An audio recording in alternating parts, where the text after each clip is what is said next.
no sé.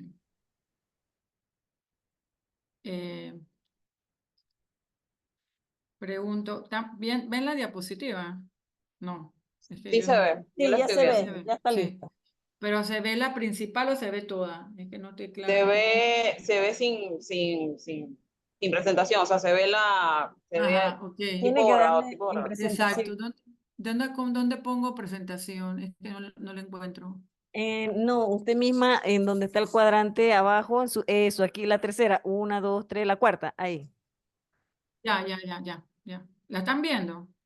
Sí, ahora sí. Sí, sí se ve. Ok, listo. Bueno, conozco a Magda. Hola, ¿cómo estás? Eh, Hola, no sé saludos y si... felicitaciones también. Gracias. Me alegré Gracias. muchísimo. No fue fue una,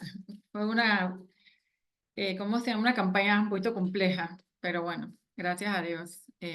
Cuando uno abre las puertas, se abren.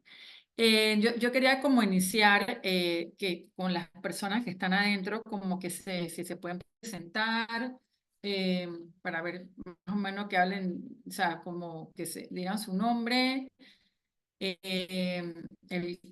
la posición y, y los objetivos que ellos ven en esta Empiezo yo sesión. misma, pues. Mi nombre es Magda Ceballos, soy la jefa del Departamento de Partidos Políticos y Libre Postulación. Exacto. Y mi intención, pues, es ayudar a Erika. Erika es la jefa de la oficina de género. De hecho, ya la he venido ayudando y, pues, seguir apoyándola para impulsar la participación de las mujeres dentro de los partidos.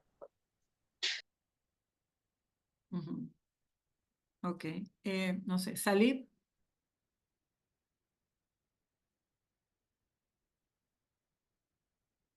Salib no está. Zuleika, no sé, no sé, no, yo no, Zuleika Zuleika, Campos, Zuleika Campos. Sí, ajá. aquí estoy. Hola, ¿qué tal? No sé, ¿no pueden prender las cámaras o tienen problemas con el internet? Ay, no, este celular se le dañó el selfie. Ah, ok, no te preocupes. Sí, ¿Te puedes presentar? claro que sí. Un gusto saludarle y un gran privilegio estar aquí en este diplomado de la Regional de Panamá Oeste de La Chorrera, Zuleika Campos.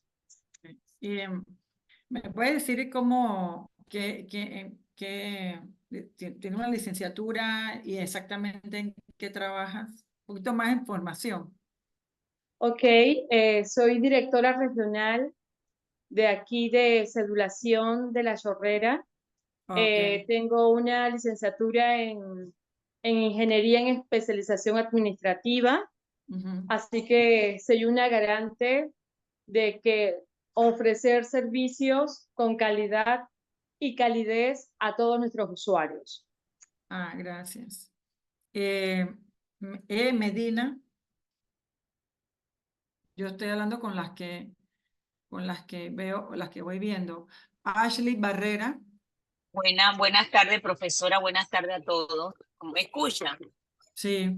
Sí. Sí, mi nombre es Emperatriz Medina, trabajo en la Dirección Nacional de Organización Electoral. Soy licenciada en Derecho y Ciencias Políticas. Aquí en la dirección atendemos todo lo que es de elecciones, todos los temas que tengamos que ver con electorales. Así que a la orden, cualquier cosa. Ok, gracias. Entonces, Ashley Barrera. Buenas tardes, mi nombre es Ashley Barrera, soy licenciada en periodismo, trabajo en el Centro de Estudio y Monitoreo Digital del Tribunal Electoral. Y bueno, por acá también nos hemos encargado de hacer capacitaciones, tanto para mujeres y para la sociedad civil en general, para de repente ser garantes también del buen uso de todas estas plataformas digitales y darles también, como quien dice, las herramientas para que puedan realizar denuncias, reportes y que sepan que la web también puede ser como un lugar seguro para todas y todos. Gracias. Melissa Silva. O Leopoldo Melissa, dale. Hola, buenas tardes a todas. Mi nombre es Melissa Silva, de la Dirección Nacional de Regulación, supervisora de procesos. Disculpa, no te sí, escucho. Disculpa, no te escuché. ¿Qué cosa? Supervisora de procesos de la Dirección Nacional de Sedulación. Ah, ok, ok. Gracias.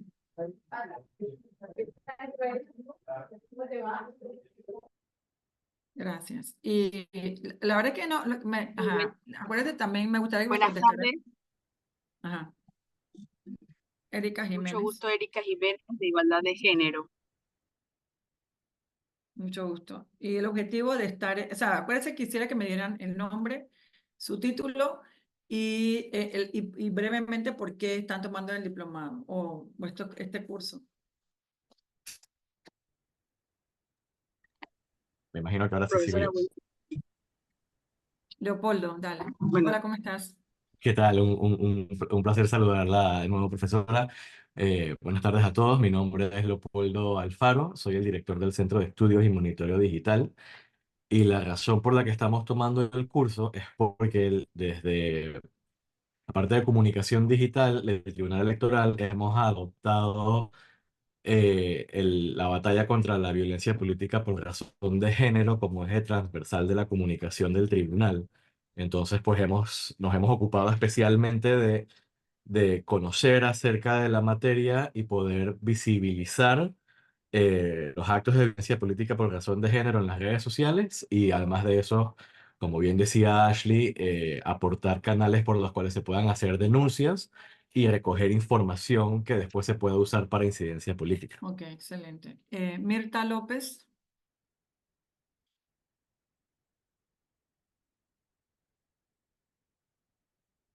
Carmen Geral.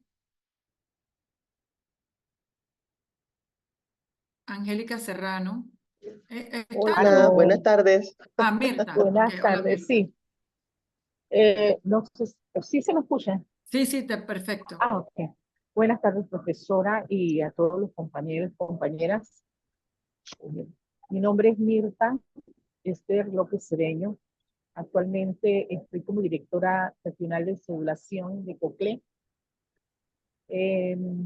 Más que todo, mi especialidad ha sido en desarrollo comunitario con énfasis en promoción social. He participado de grupos organizados también de mujeres y realmente mi interés por este diplomado va hacia esa línea. En primer lugar, de empoderamiento de mí misma, de mis capacidades como mujer, mi aporte a la sociedad y también mi aporte dentro de la institución. Igualmente en grupos organizados. Muy interesante, de verdad que me ha gustado mucho. Gracias. No sé, Angélica Serrano.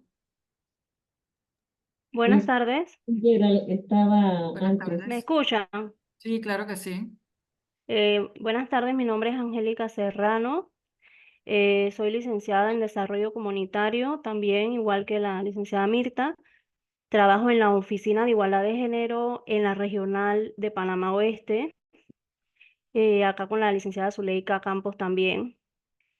Bueno, estoy en el diplomado para ampliar el conocimiento sobre los temas de género, la información de participación política de la mujer, conocer más sobre el liderazgo para el trabajo que se hace en la oficina de género y el que yo hago, que más que todo manejar datos, preparar informes que son relacionados con acciones que hace la oficina y también manejo la parte de los indicadores de género, también de la Oficina de Igualdad de Género. Mucho gusto. Siguiente, Livia Racines. Buenas tardes, mi nombre es Livia Racines, soy directora administrativa y estoy en el diplomado para adquirir conocimiento y afianzar los temas que están relacionados con todo lo que tenga que ver con la participación de las mujeres en lo que es la política, pero también con el tema de igualdad de género, paridad y los diferentes temas que pues estamos tocando acá en este diplomado, más que todo para adquirir mayor conocimiento y poder aplicarlo, porque al final pues ese es el objetivo, ¿no? Gracias. Gracias. Helen Albernis. Profesora Gilia, Buenas Gerald ya está conectado. No sé. Buenas tardes a todas y todos. Mi nombre es Helen Albernis, soy licenciada en actuarias, licenciada en ciencias actuariales. Estoy aquí en este diplomado para adquirir experiencias y conocimientos sobre el tema de la política de la mujer y también para que se abran esas herramientas que nos favorezcan en todos los sentidos. Gracias. ¿Quién falta? Erika Jimena ya habló, ¿verdad? Yolivis Riquelme. Ah, no has hablado, dale. Profesora, es que como me presenté y no completé la idea, pues. Exacto, es verdad. Bueno, presentarme Erika Jiménez. Yo soy la jefa de la Oficina de Igualdad de Género del Tribunal Electoral. Para mí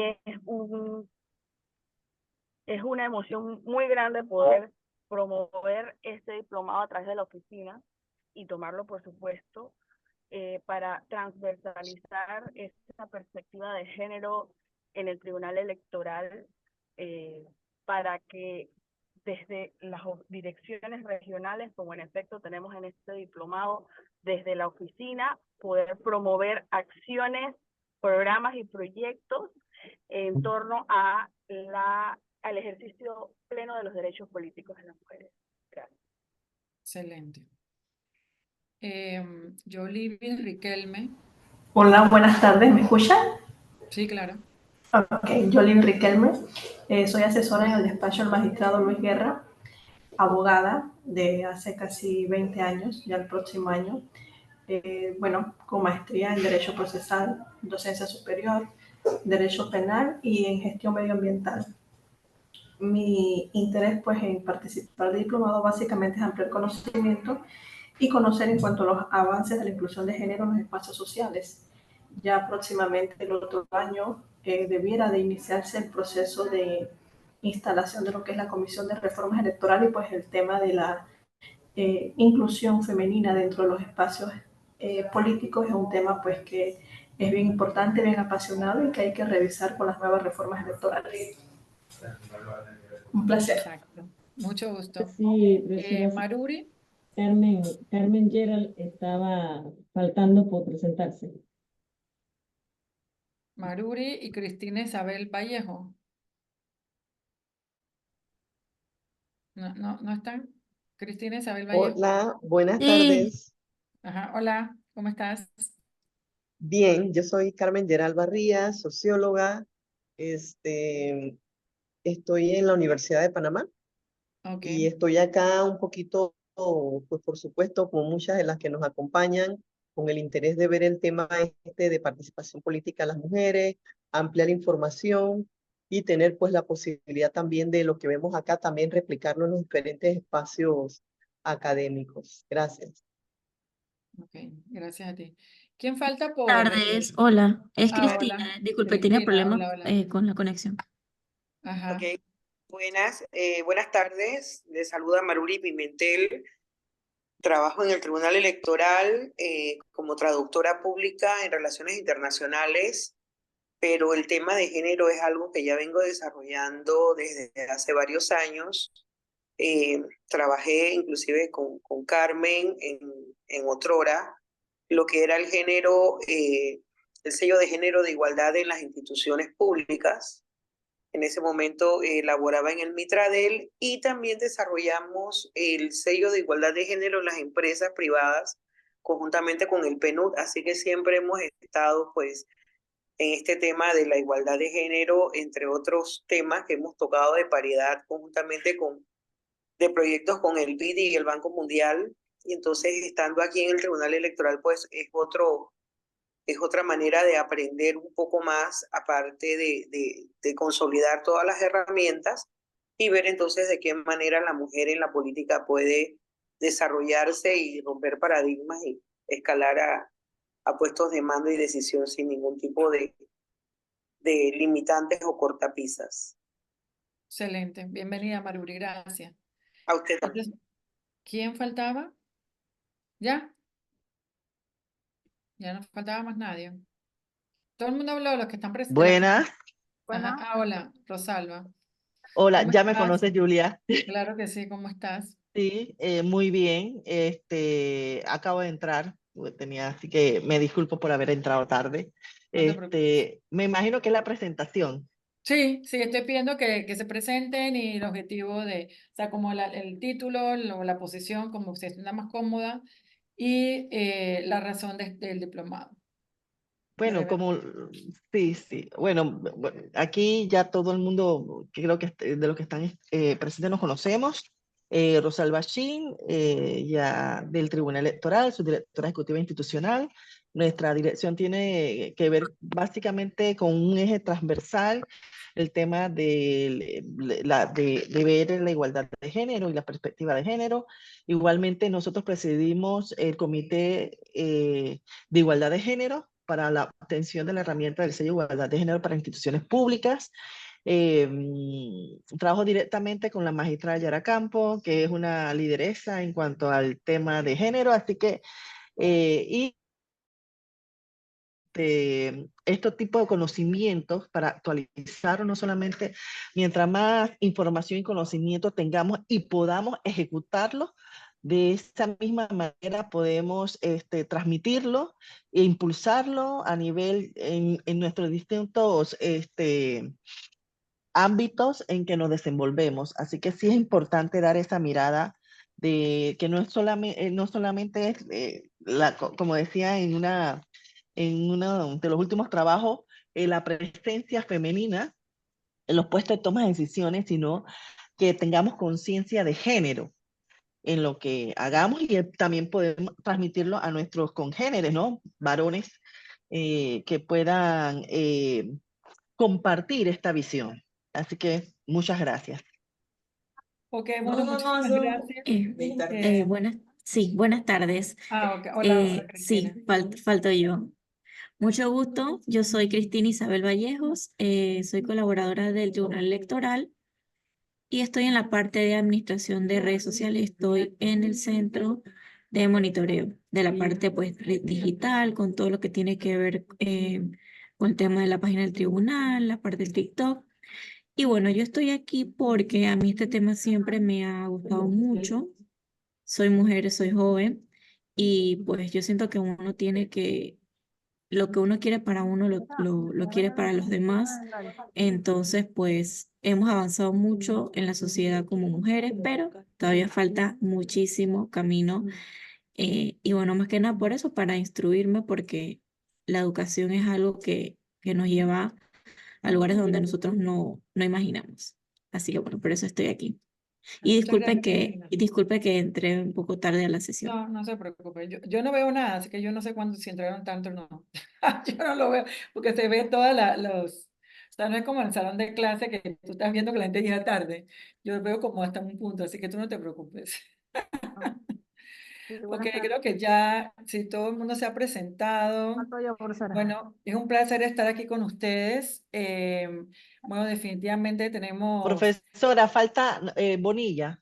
Por ahí. Bonilla. Ajá. Ok, hola, hola, ¿cómo estás? Pasa. Sí, muy buenas Dale. tardes. ¿Me escuchan? Sí, perfecto. Muy buenas tardes. Niurka Eli, directora regional de Cedulación San Miguelito, administradora de profesión. Soy licenciada en Administración de Empresas, tengo una maestría en Mercadeo, posgrado de docencia y bueno, unas maestrías en varias materias para ser licenciada en Derecho. Estoy en primero porque se nos ofreció aquí en el tribunal el tomar este posgrado, el cual me es muy interesante, y para poder afianzar mis conocimientos en todo lo que es el tema de género, y sobre todo cómo se involucra y cómo crece la mujer dentro de la política en nuestro país. Y que muy Muchísimas agradecida, gracias, profesora, por todos los bienvenida. conocimientos que nos va a implementar. Bueno, Gracias. espero sea bienvenida. Bueno, vamos no sé, se ve la pantalla, ¿verdad? Sí se ve. Ok, ¿se ve? Sí se ve. Sí se ve, sí se ve. Ok, bien, espérate, voy a poner gallery. Ok, bien. Ok, el título, lo que vamos a ver hoy se llama Bueno, ¿cómo que se llama? El módulo se llama Poderes, Experiencia, bueno, Poder y Género, Experiencia Política Locales y Territoriales. La sesión de hoy es el género en la cadena de poder. Bueno, ok. Vamos un poquito, o sea, yo quisiera que la clase fuera un poco interactiva en el sentido de que yo voy a hacer preguntas para que no se aburran y al mismo tiempo como que si ustedes tienen pregunta me la hacen en el momento. La verdad es que yo sé que dar clase en Zoom es súper bueno porque o sea, puedes hacerlo, pues no tienes que ir a un lugar y es más fácil, pero también al mismo tiempo hace que hay un poquito de distancia con los alumnos y la profesora, y por lo tanto es a veces un poquito más complejo, ¿no? Entonces, por supuesto, como el tema es el género en la cadena del poder, la primera pregunta que nos hacemos, ¿qué es poder? Entonces quisiera, bueno, el curso es un poquito teórico, hago constar, pero con una terminación práctica, pero bueno. O sea, el poder está relacionado con la política, porque poder y política, o sea, la política como esa rama de la ciencia que estudia las relaciones de poder. Por lo tanto, poder y política, poder y Estado, definitivamente el Estado en sí mismo tiene, de acuerdo pues a la teoría clásica, es quien concentra el poder hacia los ciudadanos, y por sociedad, porque también el poder puede tener una acepción dentro de la sociedad, o sea, el poder que se maneja dentro de la sociedad que es más allá del Estado. No sé, quisiera que preguntarle por ahí, desde su punto de vista, yo voy a preguntar random, ¿qué es poder para ustedes? No sé, Ashley Barrera, ¿qué es poder para ti? Ashley no está. Mirta López, ¿qué es poder para ti? Ah, Hola. dale.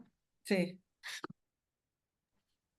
Poder Ashley. para mí es como, puede ser como quien dice, una herramienta, un arma, es como algo que te da algunos beneficios, algunas ventajas sobre otros, em, deja de repente como la posibilidad de hacer cosas. O sea, el poder da esa, no es como una habilidad, pero sí como te posiciona en un escenario de repente más ventajoso frente a Ujú. otros, Ok, por ejemplo. entonces Ashley acaba de hablar de como poder en un sentido individual, o sea, si yo tengo poder como persona, pero digamos el poder en un sentido hacia el poder como definición de la relación ciudadanos-Estado, por ejemplo. Mirta López, Sí. Ajá. ¿qué Para piensa? mí poder es fuerza, es capacidad, o sea, para mí esas serían como las dos palabras básicas en relación a la misma etimología de lo que es el poder, ¿no? La fuerza. Ok. Bien, pero por ejemplo, elabora un poquito sobre poder y sociedad, de su punto de vista, no sé, Magda, ¿qué significa la relación poder-sociedad, de tu punto de vista? Desde mi punto de vista me acojo a lo que dice la Constitución, y la Constitución la dice, el poder lo tiene el pueblo. Yo le concedo temporalmente el poder a los gobernantes, pero el poder lo tiene el pueblo, a través de los 3 órganos del Estado. Mi opinión. Muy bien. Bueno, entonces miren, lo que pasa es que el tema del poder relacionado, o sea, el poder que estamos viendo, que vamos a analizar ahora no es el poder individual de una persona, o sea, yo sí tengo poder para hacer una cosa u otra, sino es el poder en lo colectivo. ¿Y cuál es, digamos, el elemento cuestionador o sea, ¿por qué el Estado, por ejemplo, tiene poder? ¿Por qué nosotros le obedecemos al Estado? ¿De dónde sale ese poder de coacción del Estado? ¿Por qué obedecemos, no? Entonces, casualmente, entonces vamos a ver dos clásicos. Thomas Hobbes, un autor que habló del contrato social y que tiene un poquito que ver con lo que dice Magda. Es decir, él considera que las personas, bueno, obviamente en la época de él hablaba de hombres, porque no, las mujeres no existían, pero él hablaba de que para evitar la violencia entre entre las personas y que hubiese la ley de la selva, entonces se decidió, o sea, él explica de dónde nace el poder del Estado.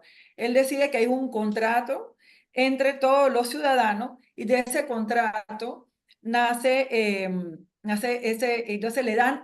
le ceden al Estado ciertos poderes. Y el poder de organizarse, el poder tomar decisiones en ciertos temas, y por eso es un contrato social. Y como es un contrato, es una unión de voluntades. ¿Me explico?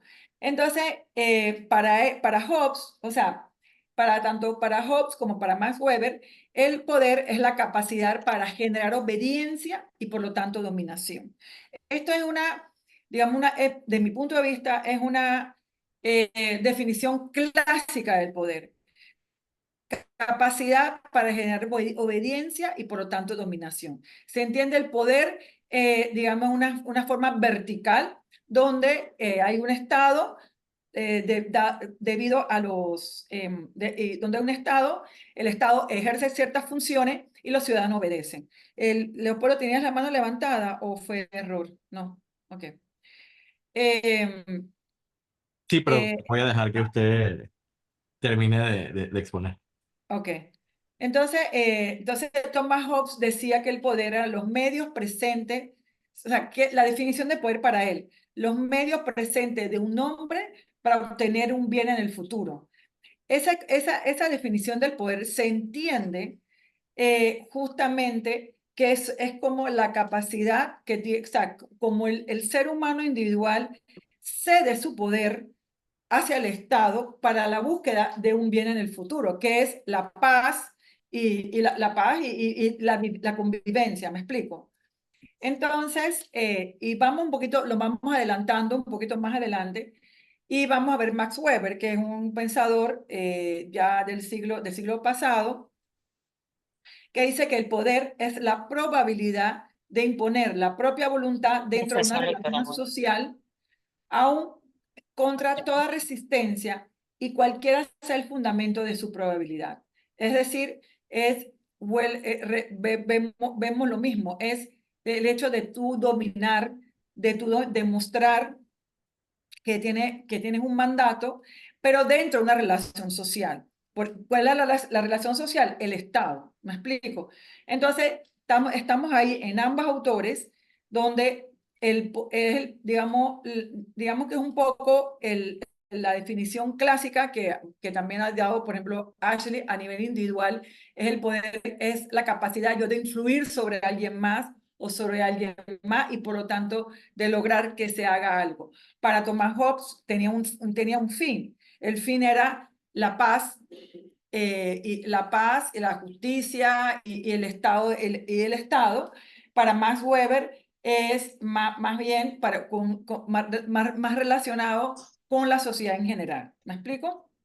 ¿Me ibas a decir algo, Leopoldo, o quieres que sobre esto o algo más? No, justamente un comentario sobre eso, ¿no? Uno, como bien Sí. decía Magda, el poder emana del pueblo y el pueblo cede el poder al Estado para que el Estado le garantice, como usted bien decía, cosas como seguridad social, como mediación con las autoridades, una suerte de cosas que uno individualmente no podría lograr, pero que depositándole ese poder a una figura imaginaria, que es el Estado, entonces ya la podemos lograr entre todos. Exacto, exactamente. Entonces, pero entonces vamos un poquito más adelante en el del siglo XX y vemos entonces a una autora que me encanta, que se llama Hannah Arendt. Hannah Arendt es una filósofa alemana de origen judía, que realmente escribió un libro, o sea, en verdad tiene una producción filosófica abundante, pero ella construye mucho sobre el poder. Y entonces, entonces, ella siente, o sea, la visión del poder de ella es completamente diferente, porque, por un lado, en el tema, por ejemplo, en Thomas Hobbes o en Max Weber, el Estado es el que detenta la violencia. Para ella, por ejemplo, la violencia, bueno, eso al final nace de la falta de poder. Entonces, para ella, la obediencia, o sea, la obediencia es dominación y contraria al poder, porque para ella el poder se basa en el consenso y la comunicación. Entonces tenemos un concepto completamente distinto del poder, donde se busca legitimar el poder. O sea, es decir, estamos buscando una legitimación del poder, porque definitivamente desde Thomas Hobbes a Max Weber hasta mediados del siglo pasado y después de la Segunda Guerra Mundial, las relaciones de poder cambiaron completamente. Se instala la democracia como forma de gobierno, digamos, óptima, y por lo tanto la búsqueda de entender de dónde sale el poder se ve más, no tanto en los temas de dominación, yo te domino porque soy el Estado y tengo la fuerza coercitiva, sino yo te domino porque yo busco un consenso y la comunicación. Entonces, para ella el poder, como dice aquí, es la capacidad de organización que resulta no de la obediencia, sino de la cooperación de multitudes que actúan en conjunto para lograr objetivos comunes. Ustedes ven que es completamente diferente esa visión del poder, donde se busca que las personas estén de acuerdo con eso. Hannah Arendt, no sé si usted la conoce, pero Hannah Arendt fue muy polémica porque ella, siendo una filósofa muy, ¿cómo se llama? Muy reconocida, después de la Segunda Guerra Mundial, ella le pidieron que fuera a cubrir en Israel un juicio contra contra un nazi. Entonces, ¿se sabe esa historia? No sé, pero bueno, igual se la voy a contar porque algunos se lo saben, otros no se lo saben. Entonces, entonces ella habla de la banalidad del mal. Él escucha a esta persona de preguntar cómo hizo cuando llegaban los trenes de Auschwitz, que llegaban y salían los judíos y los mandaban a los campos de concentración a exterminarlos. Ella veía al tipo y el tipo decía, yo solamente obedezco órdenes. Yo no califico eso, yo obedezco órdenes. Yo no sé si está bien o está mal.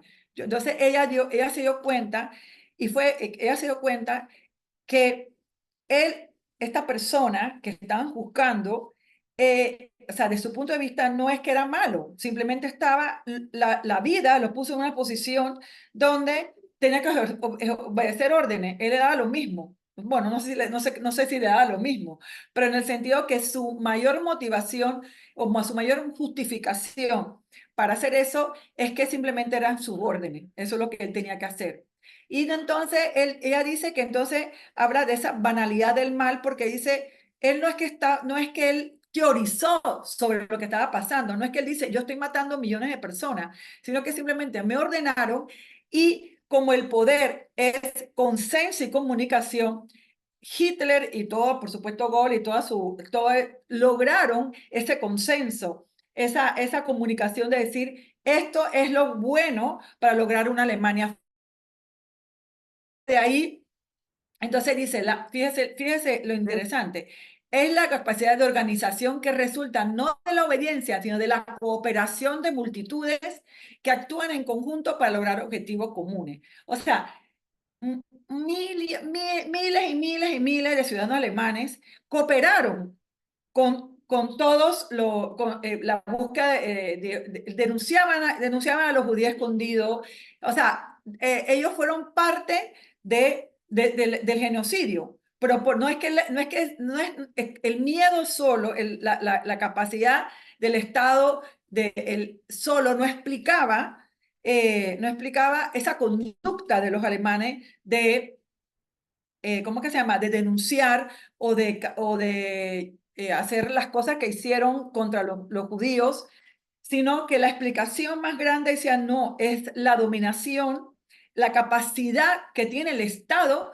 de lograr que la cooperación de la gente. Lo mismo que pasa, y entonces lo interesante aquí es que ella dice, el poder no se ejerce sobre otros, sino entre muchos. O sea, es completamente distinta la concepción que tiene del poder Hannah Arendt, porque nosotros entendemos el poder como el poder clásico, como vimos antes, es el de dominación. Yo domino sobre otra persona, sino que dice el poder del Estado se ejerce entre muchos, o sea, es un fenómeno colectivo, porque todos se apropian de esa idea o de esa imagen o de esa fuerza y lo ejercen. Entonces, por ejemplo, vemos vemos Panamá, vemos el tema de la corrupción. Entonces, no es que, no, o sea, ¿por qué al final del día hay tanta corrupción en Panamá? Porque al final del día, entre muchos, no les interesa ese tema. Pero, por ejemplo, cuando pasó en octubre, que hubo las protestas por la mina, ya ahí es donde vimos que el poder se ejerce entre muchos. Los ciudadanos se tiran a la calle, entonces, y es también por eso, cuando hay revoluciones, por ejemplo, en los países, te das cuenta que ya el gobernante pierde legitimidad. El perder legitimidad es súper importante, porque ya esa persona no tiene la aceptación de los ciudadanos, y por eso que realmente siento yo que la legitimidad es un elemento fundamental del ejercicio del poder. Estoy hablando del poder del Estado. Todo lo que estamos hablando aquí es poder del Estado, para que estemos claros. Entonces, el poder emerge, como un fenómeno ligado al consenso y a la acción común. O sea, la gente tiene que estar de acuerdo a hacer eso. Lo mismo, por ejemplo, nosotros, volvemos al tema de la corrupción.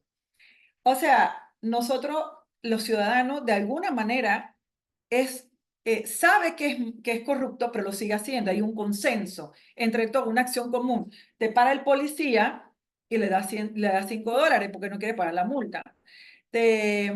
O sea, estos pequeños actos de corrupción que uno hace, y entonces hay como una especie de consenso que, bueno, no podemos, es que somos así los panameños, no podemos hacer nada, ¿verdad? Hay un grupo de panameños y parece que este grupo es como masa crítica, por lo tanto hay un consenso sobre eso, parece que no nos interesa, por ejemplo. Entonces es importante, de mi punto de vista, entender que el poder, como decía, muy bien lo dijo Magda, el poder nace del pueblo. Y es verdad, entre todos lo ejercemos. Creemos que no, pero sí lo ejercemos entre todos. Y recuerdo muy bien que hace poquito, para ponerle ejemplos recientes, Gabriel Silva, cuando estaba, lo dijo en 2 o 3 ocasiones, el exdiputado, ahora exdiputado, dijo, muchas veces estábamos solos en nuestra lucha, nadie nos apoyaba, necesitamos que los ciudadanos participen y exijan, porque cuando los ciudadanos participen y exijan, entonces los diputados echaban para atrás. Me explico que sí hay una relación realmente del poder que no es solamente, no se explica esta relación de poder solamente yo tengo el poder y por lo tanto, como yo tengo el poder porque tengo la violencia, entonces, o tengo la ley de mi lado, entonces yo la ejerzo. Eso no es suficiente. Por eso que dice, la violencia no es la base del poder, sino el consenso. Y por ejemplo, todas las grandes, donde hay autoritarismo, por lo menos esa es la conclusión que yo he llegado a través del tiempo, en donde hay autoritarismo es porque hay consenso de parte de los ciudadanos. Están contentos, por ejemplo, vemos Bukele. Bukele en verdad es autoritario, sin embargo, tiene 97% de aceptación. Ahí vemos un consenso. Porque la gente quiere, ¿por qué? Porque en ese caso particular, porque la gente quiere que le resuelva otro problema, me explico. Y por eso que ella dice claramente que la violencia no es la base del poder, sino el consenso. Y que justamente, y eso también es bien importante, y eso después lo vamos a retomar después con el tema de género. La violencia nace de la falta de poder. Eso es lo que ella dice. ¿Ustedes qué piensan sobre eso? Vamos a... A ver, Livia, ¿qué piensas sobre esa frase? La violencia nace de la falta de poder. Hola, buenas tardes. Bueno, yo diría que puede surgir el tema de la violencia cuando la persona que, digamos, requiere algo o desea algo de otros o de otra persona, siente que no lo está logrando. Entonces siento que quizás la persona en su desesperación por lograr obtener aquello que desea, recurre a la violencia. Ojo, no quiere decir que sea lo correcto, pero siento que de ahí pues deriva o se puede indicar que esta frase, pues se puede quizás como interpretar esta frase, porque si tú, a ver, si tú tienes el concepto de poder claro, no deberías recurrir a lo que es la violencia, si lo sabes manejar, si logras o si sabes lograr que las otras personas ejecuten lo que tú necesitas, no requieres o no deberías llegar a lo que es la violencia. Sin embargo, si no tienes el poder, si sientes, porque a veces quizás no es que no lo tengas, sino que tú mismo no sientes que tienes el poder, entonces recurres a lo que es la violencia. Es lo que es mi opinión respecto a esa frase. No, está bien, no, la idea es que piensen. ¿Y qué les parece esa concepción del poder de Hannah Arendt? No sé, Mirta López, ¿qué piensas sobre eso? Sí, yo pienso que en la realidad la mayor parte de la población considera que la violencia es la base del poder. Sin embargo, cuando yo hablo de que realmente es el consenso, la base del poder, me estoy ligando más a que yo tengo el poder de convencimiento y que cuento con los argumentos que van a hacer que las otras personas se adhieran a mi decisión. Entonces, ahí es donde estaría el verdadero poder. Cuando yo tengo argumentos que convencen y realmente se pueden adherir a una causa común. Pero en la realidad, la mayor parte de las personas que dicen tener poder lo ejercen desde la violencia. Ok, está bien. Y entonces, por ejemplo, el tema de comparando el poder como la concepción tradicional de obediencia, como dominación, y la concepción de Hannah Arendt como consenso y comunicación, como base del poder. ¿Qué piensan? O sea, no sé, ¿qué piensan sobre eso? No sé, Rosalba. Buenas, mira, me quedé reflexionando sobre el concepto que decías tú del ejemplo que daba con relación a la Segunda Guerra Mundial, sobre que la persona esta lo más seguro que era militar, que seguía instrucciones y que realmente lo que indicaba que es lo que decía la obediencia militar, y que básicamente esto era aceptado por la mayoría de los alemanes en su momento, porque entendieron en eso de que eran la mejor raza, de que, bueno, estaban pensando de una manera, siento yo, egoísta. Y me puse, ya como dice, mi mente se fue a imaginarme otras cosas, ¿no?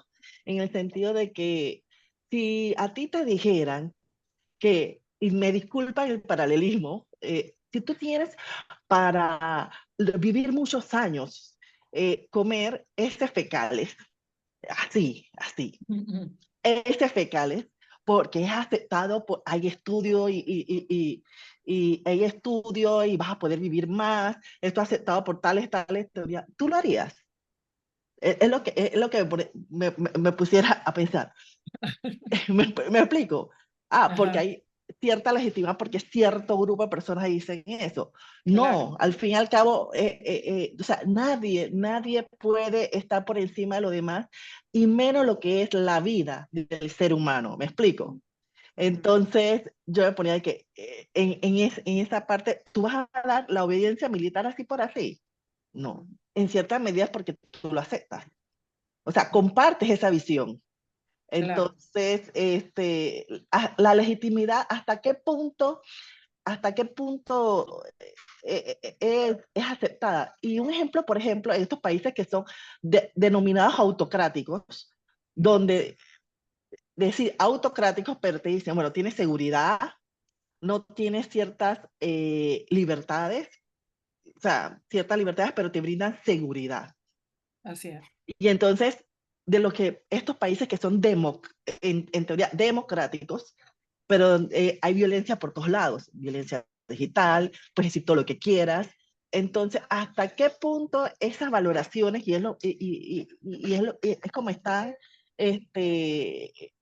más o menos el mundo del sistema político, existe una regresión, porque muchos de ahora estamos yéndonos, como dice, a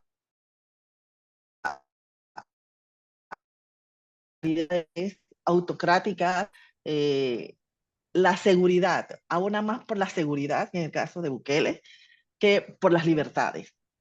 Entonces, hay que ver y analizar ese tipo de cosas y más importante siento yo que los ciudadanos, el poder de la razón, cuando se pierde el poder de la razón, entra la violencia. Es verdad. ¿Me explico? Entonces, sí es importante tener al ciudadano con educación, con información, pero ¿con qué te alimenta? ¿Con qué información te alimenta? Eso debe repercutir desde nuestros niños hasta los adultos con una autocrítica. Esa información crítica que te hace pensar y analizar y no que seamos borregos de porque esto es así, lo tienes que hacer. No. Entonces eso es la autocrítica que tenemos que Claro, realizar. pero fíjate que, ok, lo que pasa es que lo que vemos un concepto, ok, lo que tú estás, o sea, todo lo que dices es correcto, pero pareciera, o sea, lo que quiero explicar, que de repente no lo expliqué, ya voy Leopoldo, ya voy Magda, lo que quiero explicar es que es el fenómeno colectivo, ¿me explico? Entonces, claro, hoy día tenemos mucha información y tú dices, bueno, yo individualmente no lo voy a hacer porque yo no lo quiero sustraerme. Pero el tema es que hay un fenómeno colectivo que a veces te manipula y vas más allá de tu voluntad porque perdiste tu individualidad.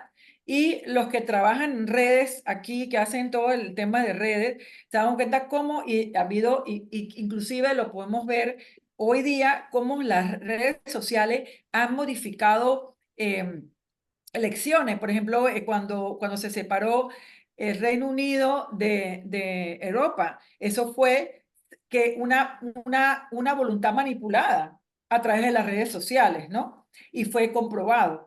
Entonces, el tema aquí es que, pero ¿por qué pasa eso? Entonces hay una manipulación de lo colectivo y a donde hay cierta gente que se puede extraer. Pero entonces, bueno, por eso que tanto la teoría de la conspiración, etcétera, etcétera. Pero sí hay un tema de lo colectivo. Leopoldo.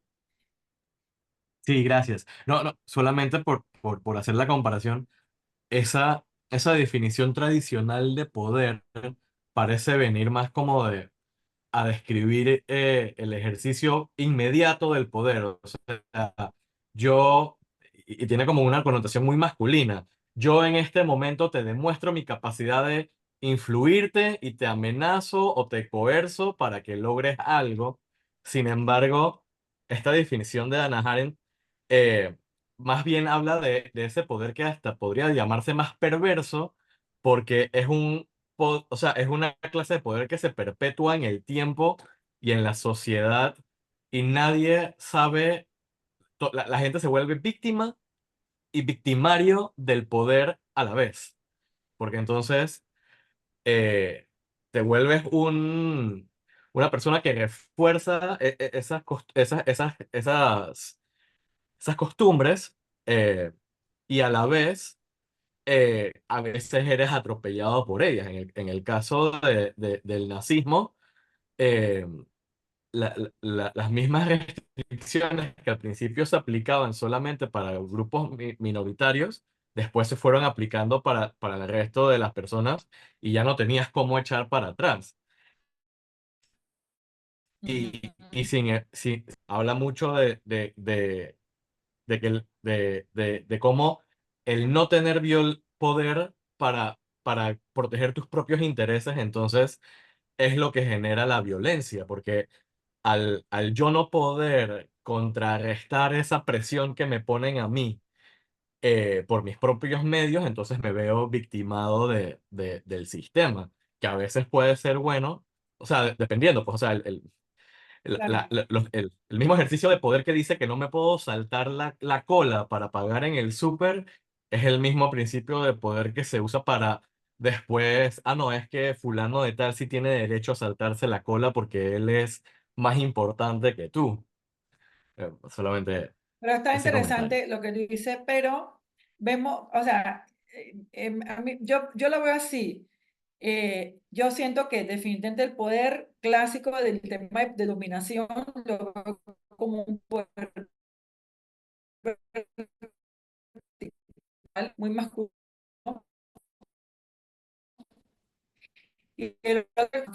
Pero no me gustó la poder perverso. Pero, No, es que me fui por el ejemplo de alemanes,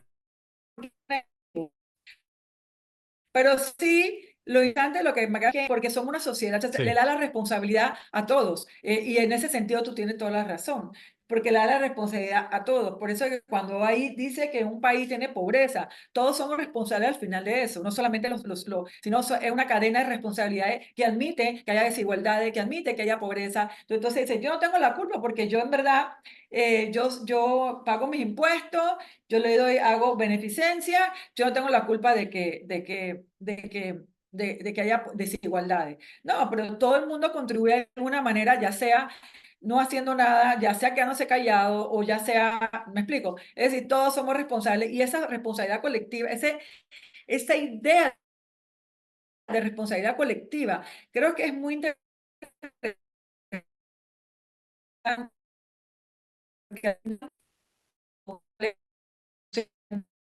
No es para guiarnos, tengo la culpa, ¿no? Magda. Ok, buenas tardes. En cuanto a El Salvador, yo creo que hay un tema de violencia, violencia versus consenso. La violencia venía de las maras, ¿verdad? Era un país sometido por este tipo de personas. Y luego llega un Bukele y le dice, ¿sabe qué? Yo los voy a sacar. Y de hecho lo hizo, poco a poco lo fue haciendo. Y yo siento que, a pesar de que él es visto como una persona autoritaria, para mí es más una figura de consenso y un consenso ganado, porque hizo lo que por mucho tiempo los salvadoreños morían porque sucediera y él lo llegó a hacer. Siendo que estamos en el tema de la Alemania, hay que recordar que Hitler y toda su comitiva usaron una cosa que se llama propaganda, lo lees en la historia, lo vas a ver, para poder, digamos así, hacer un lavado de cerebro a los alemanes. Sí, Goebbels y para era el ellos, encargado de eso. Exacto. Entonces, les sugiero la película del lector, si no la han visto, es un muchacho que se enamora de una mujer madura, dejan de verse y con el tiempo se descubre que ella era una de estas nazis que pues atormentaba a todas estas personas, y cuando llegan al juicio y todo lo demás, él se da cuenta que ella ni siquiera podía leer, o sea que también escogían a personas que fueran como débiles o fácilmente influenciables porque no sabía leer, porque tenía, o sea, estaba como un estatus así, un poquito así vulnerable. Entonces, y no crean que solamente pasa en Alemania, les recomiendo que vean la historia real de una niña, se llamaba Silvia Marie Linkes, Estados Unidos. Ella tenía una cuidadora, la cuidadora no gustaba de ella, la comenzó a maltratar, le inculcó a su hijo que los maltrataran, después fueron los vecinos, después fue toda la vecindad, y al cabo de tanto maltrato y tantos golpes y otros abusos que hicieron contra ella, al cabo de 4 meses murió. Cuando ellos lo llevan al juicio, a estos niños de la vecindad, decirle, ¿por qué ustedes le decían todo esto a la niña? Ellos decían, no, es que como que lo vimos como normal, porque como que todo el mundo lo hacía y era normal, entonces agarramos, y nadie cayó en cuenta que estabas maltratando y llevando a una niña a la muerte. Entonces, ojo con este tema de a veces poner normas comunes en la sociedad que al final son violencia con otra persona, que es lo que pasa también con el bullying en la escuela. Claro, no. Pero es que fíjate lo que me estás diciendo, abunda justamente eso. Hay un fenómeno colectivo que se vuelve normal y que es contrario completamente a la protección de la vida humana, a la protección digamos, sí, contra la violencia. Y inclusive, no sé, me imagino que ustedes saben que ha habido estos experimentos que ponen estudiantes, que han hecho estudiantes, que lo ponen uno de carcelero y el otro uno de carcelero y el otro de prisionero. Y estudiantes que son como personas comunes y corrientes, hasta muy buenas personas, y los prisioneros pues normales. Entonces estos carceleros al cabo de, no sé, de una semana o 2 semanas ser carceleros, se vuelven absolutamente unas personas malditas, vengativas, porque de repente tienen el poder y lo ejercen de una manera totalmente abusadora, y entre ellos arman su propio autoconsenso de la manera como ellos pueden abusar.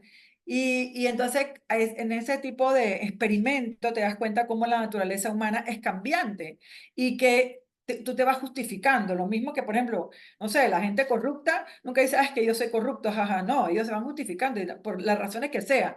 Y entonces se van justificando con otros corruptos, y todo el mundo, o una persona violenta dice, no, lo que pasa es que ella me provoca. Estamos hablando del tema de violencia de género, no, es que ella me provoca porque ella no se calla la boca. O sea, es decir, la gente se va justificando todo el tiempo.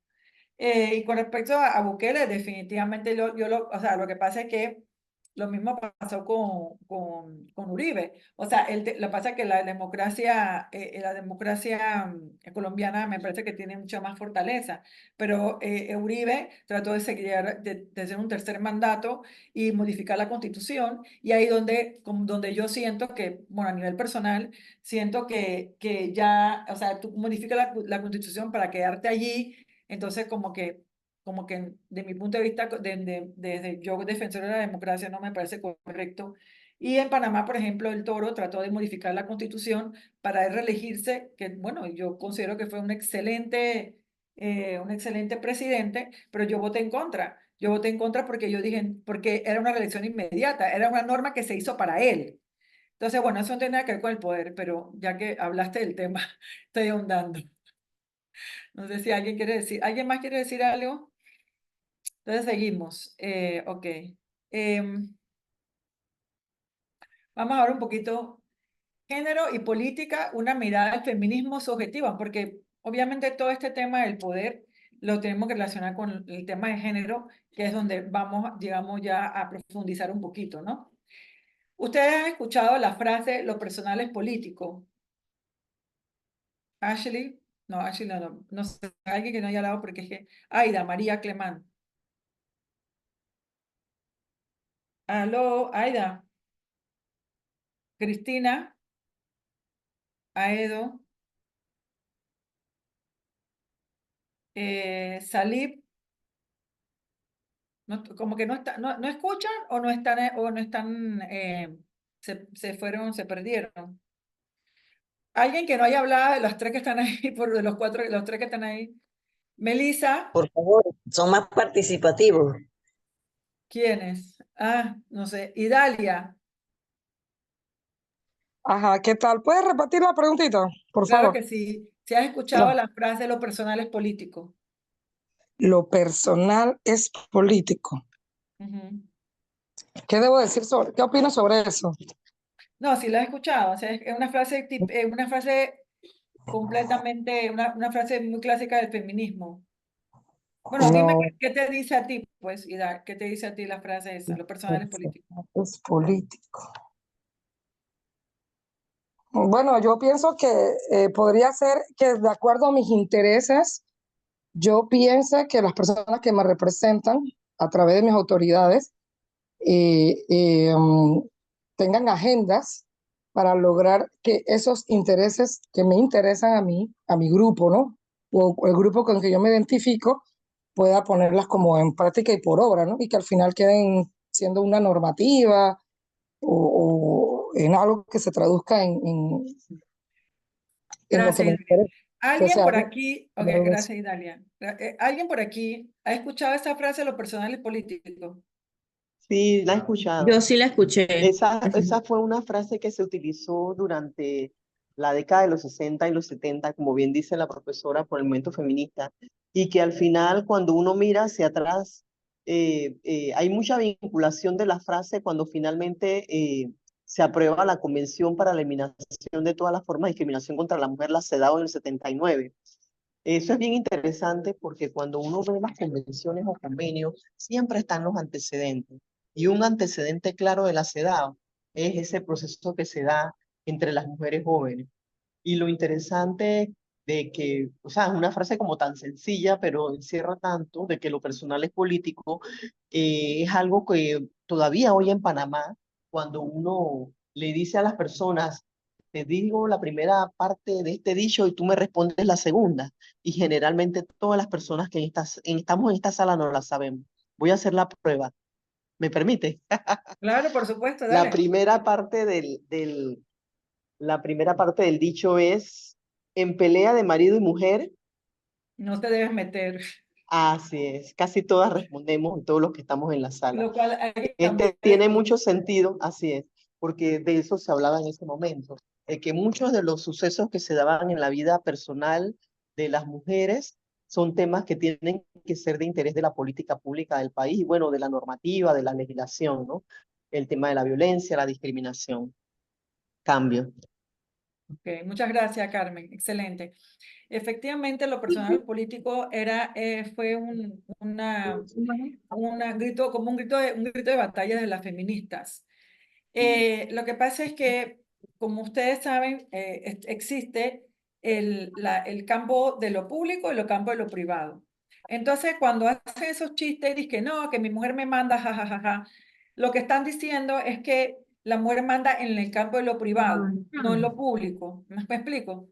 Entonces, la mujer que sí tenía su rol y su papel dentro de la casa, en el hogar, que es en el ámbito privado, muchas veces, bueno, no vamos a hablar del rol dentro de la casa o de su ámbito privado, sin embargo, cuando la mujer empieza a salir a trabajar, Bonilla, ¿tienes el micrófono abierto? Bonilla, puede, el micrófono lo tienes abierto, Bonilla. No la escuchan. Bueno, en todo caso, lo que pasó es que cuando la mujer accede a lo público, es decir, empieza a salir a trabajar, entonces ahí empieza a haber, o sea, la mujer empieza a acceder digamos, al campo de lo público, de lo que era masculino 100%, entonces va cambiando las cosas. Sin embargo, la mujer tiene toda esta vida personal, es decir, que todo lo que atañe a la mujer, a quienes somos nosotros, es político. ¿Por qué? Porque nosotros se transforma en un tema de lucha política, porque es un avance, porque primero no teníamos derechos, no podíamos, por ejemplo, no podíamos votar. Entonces, nada más partiendo de ahí, ni siquiera éramos seres, ¿cómo se llama? No éramos ciudadanos, perdón. No éramos ciudadanos porque no podíamos votar. Por lo tanto, los personales políticos, desde el momento que nace un partido feminista que lucha, o la sufragista que luchan por el voto, ya ese es algo personal, por lo tanto es político porque se transforma en políticas públicas. Entonces, por eso que digo que es el poder desde la mirada interpersonal y privada. Es decir, las mujeres nos quieren dejar dentro de nuestro ámbito de lo privado, no nos quieren dejar salir. Cuando salimos, entonces nos quieren dictar cómo lo debemos hacer y por qué lo debemos hacer. Y entonces al mismo tiempo, dentro del feminismo está el tema del poder sobre mi cuerpo. El poder sobre mi cuerpo, que por supuesto, ustedes recuerdan en la Edad Media que a las mujeres le ponían estas cosas para cuando se iban, no sé qué sé, que los maridos se iban a las cruzadas y le ponían, ya me acuerdo cómo se llama. El cinturón de castidad. Esto que cinturón de castidad. Es decir, las mujeres no tenían por eso de su cuerpo, las mujeres tenían el deber de parir, mujeres, de parir hijo, y todo. Y si no nos vamos lejos, hoy día en la comarca En las comarcas hay un alto volumen de nacimiento por mujer, el más alto de la República, y pregunto, ¿esas mujeres tienen el poder sobre su cuerpo? ¿Me explico? Entonces la píldora cambió absolutamente todo esto porque vio que, o sea, porque a partir de la píldora empezamos a tener poder sobre nuestro cuerpo. Y al tener poder sobre nuestro cuerpo, teníamos poder sobre nuestro destino. ¿Ven la relación? Porque al final del día, si yo a los 18 años tengo un hijo, y después a los 19 tengo otro hijo, y a los 20 tengo otro hijo, ya es mucho más difícil que yo salga a trabajar, que yo salga a hacer, a tener, o a estudiar, o a perfeccionarme como personas. Entonces, por eso que el poder sobre mi cuerpo es un tema relevante en la lucha femenina. ¿Me explico? No sé si alguien quiere comentar. Melissa Silva, ¿qué piensas sobre el poder sobre mi cuerpo? Melissa, no sé, la gente que no Hola, contesta, hola, que no están profe. Es que conectadas. O sea, ¿me ajá, hola, escucha? Melissa. ¿Me Sí, te escucha? escuchamos. Sí, te escuchamos. Ok, es que tengo un poco de problemas con mis audífonos. Aquí Ok, en la ok. oficina hay mucha bulla. Ah, Bueno, si disculpa. es esto, en lo personal, sí, es algo que se sufrió mucho en el tiempo pasado y como usted lo comenta, en lugares de difícil acceso se ve mucho lo que es, hola, se ve, disculpe que me están saludando. Sí, no te Sí, se ve preocupes. mucho eso de que, es más, y también sufren esto, ¿cómo se llama cuando nacen estas personas que se llaman? ¿Me escuchan? No, esas personas que hasta ahí llegamos. Ajá, nacen muchos que tienen esto, mala pigmentación en la piel, Ah, sí, sí. porque son Los de la, albinos, los ajá, albinos. exacto, esa era la palabra, que son albinos y es porque son propios de la misma sangre, pues. Se ve Ujú. mucho esto en estos lugares. ¿Me permite un momento, por favor? ¿Hay algún libro? No entendí, está ahí. Qué más quiere opinar sobre la importante que fue dentro de la lucha feminista el poder sobre mi cuerpo? Maruri. Buenas tardes. Ajá, Cristina. Yo quiero opinar sobre eso. Sí. Bueno, el poder sobre mi cuerpo, de ahí sale todo. Porque si nosotras como mujeres no tenemos la oportunidad eh, de decidir en qué momento queremos tener o no tener hijos, no tenemos poder realmente sobre nada, porque como usted bien lo dijo, una persona que no se prepara académicamente, que no vive una experiencia profesional, laboral, va a ser muy difícil que logre pues llegar donde quiere, porque tiene hijos a los, ¿qué? 18, 19 o hasta mucho antes. Entonces, si yo no tengo poder sobre escoger cuándo voy a tener mis hijos, es mentira que quién los va a cuidar. Partiendo por ahí, quién va a hacer las tareas del hogar. Entonces, siento que eso fue algo muy revolucionario y hasta el sol de hoy. Es algo que le permite a las mujeres y nos permite, eh, porque aún no tengo hijos, porque todavía no he querido tener hijos, porque mi enfoque siempre ha sido, o hasta el momento, es prepararme. Actualmente tengo 23 años y bueno, ya yo me gradué de la universidad, estoy estudiando maestría, diplomados y etcétera. Estás joven, tienes tiempo, tienes Entonces, tiempo. yo lo puedo ver hasta en mí mismo, o sea, yo he vivido el poder decir sobre mi cuerpo y ha dado muchos frutos eso que hicieron en un pasado las mujeres para que hoy yo pueda pues estar aquí, yo pueda estar educándome, preparándome y para poder tener hijos bajo las condiciones que yo vea viables y que sean mejor para mí, pues, porque al final y no solo para mí, porque también cuando los niños no crecen en un entorno estable, también eso causa un problema social, porque no solo, entonces, no solo eres tú como mujer, sino ese nuevo niño que va a la sociedad, pues ya viene con problemas de que ausencia de padre, temas emocionales, etcétera, etcétera. Entonces fue algo muy revolucionario. Exacto. Así mismo. Maruri, ¿querías decir algo? Pero, pues, Ah, profesora, Mirta. yo quiero Sí, dime, dale, opinar. dale. Ajá, yo pienso que la lucha, digamos, el poder sobre mi cuerpo es una lucha constante. Nosotros podemos incluso identificar algunas acciones que aún se repiten en nuestra sociedad.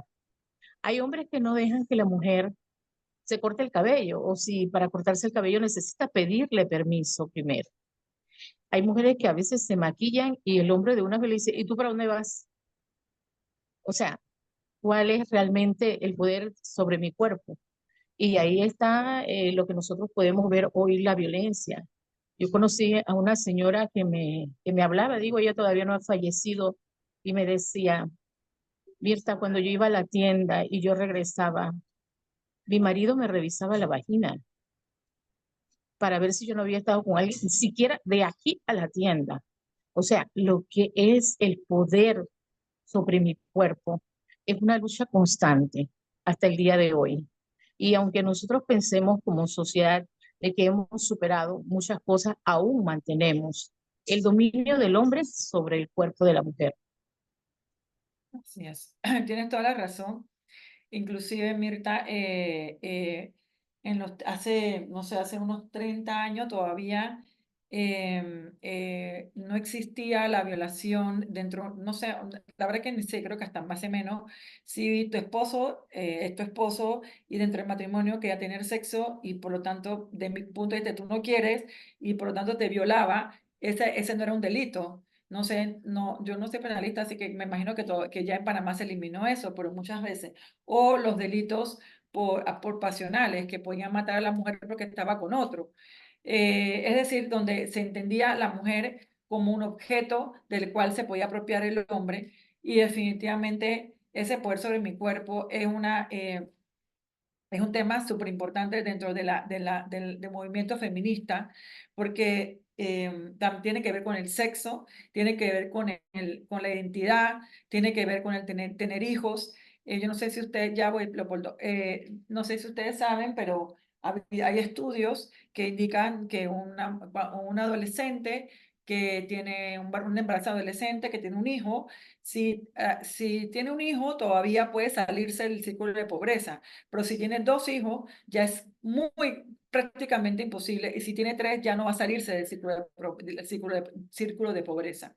Entonces, sí es importante que también haya políticas públicas dirigidas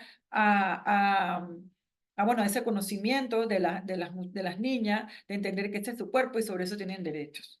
Tienen derecho a ellas mismas, ¿no? Leopoldo.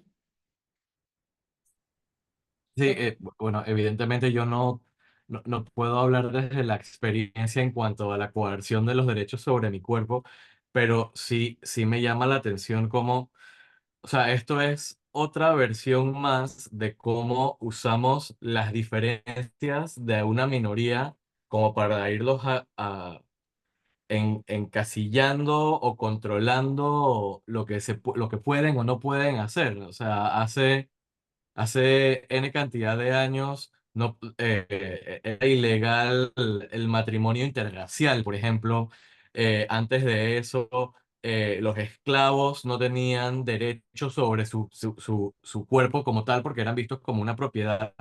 Y de alguna manera vamos viendo cómo esta sociedad va buscando esas diferencias como para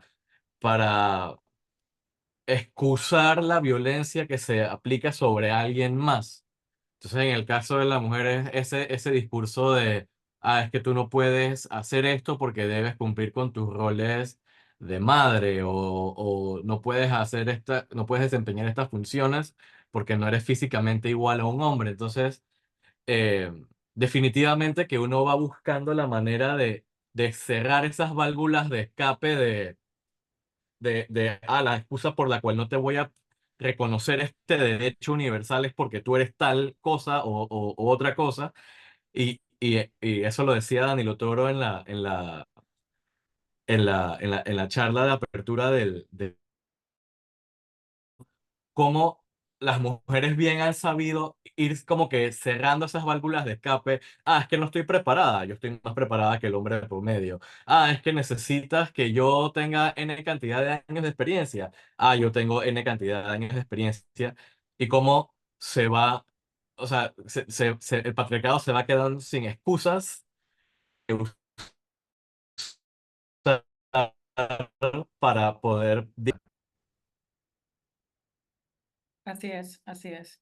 No, definitivamente nos queda mucho camino por andar y si recordamos no nos vamos tan lejos, hay muchas religiones donde le obligan a las mujeres, bueno, el uso del shari, el uso de la, bueno, la religión judía, el uso de la, ¿cómo se llama?, de la peluca. Yo voy en Panamá que hace mucho calor, como las mujeres corren o caminan en la cinta costera con ropa, con faldas y todas cubiertas. Yo voy en short más, o sea, pues yo hago ejercicio y la verdad es que yo, no, o sea, o sea, yo que quisiera quitarme todo y ando con un short súper cortito, con unas cosas así, o sea, muy frescas. Y entonces tú ves estas muchachas, mujeres, que por obedecer a unos sistemas de valores distintos que se respetan, pero que entonces anda y coge, o sea, de mi punto de vista, yo las veo como un sufrimiento, que anda con falda, claro, ellos lo hacen por amor a Dios y se respetan esas creencias, pero en el fondo, en el fondo sí, están perdiendo poder sobre su cuerpo, o sea, no tienen el poder sobre su cuerpo, por eso que yo estoy en contra de todas esos demostraciones religiosas, ¿no? La iglesia te pedían que te pusieran como ¿cómo se llama ese? Un velito, ¿no? Yo me acuerdo cuando estaba chica, yo me lo puse y yo estaba feliz porque se veía bonito, pero después yo me di cuenta que eso es una forma de dominación, ¿no? Erika, Hola, sí, buenas tardes. Bueno, yo empezaría Erika, ¿puedes desde hablar un mi... poquito más alto? Que se ¿Me te escucha escuchan? bajito. ¿Me escuchan? ¿Ahora sí? Sí, ajá. Bueno, yo empezaría desde el nivel global.